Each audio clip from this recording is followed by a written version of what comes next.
is right around the corner. So we're making... Oh, don't show your butt. I'm so excited. Yeah. Welcome back to the Jolie of Cooking. Thanksgiving is right around the corner.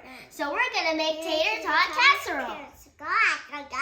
These are ingredients. Ground turkey, cheddar cheese, we use Jolie vegan, tater tots, salt, pepper, and garlic powder, oregano and parsley, and this is cream of mushroom soup. You can find the video for it below.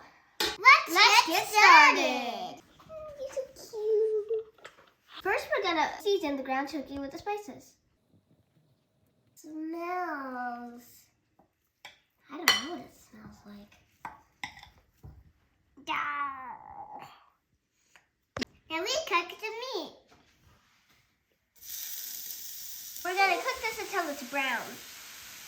Ugh. Now that it's brown, we're gonna add some cream of mushroom soup. Next, let's preheat the oven to 425 degrees. We went ahead and put the cream mushroom soup and ground turkey mixture into the casserole dish. And now I'm putting on the tater tots.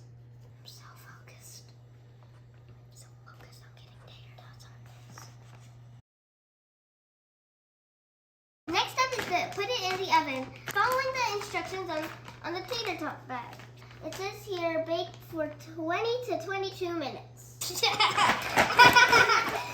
Okay, we took it out of the oven and it's nice and golden brown. Now let's layer it with some cheese. Now we're gonna put it in the oven to let the cheese melt. We're gonna put it in for 5 minutes. Voila! Tater tot casserole, bon appetit! Remember, anything I can do, you can do better. Beep, beep, beep, beep!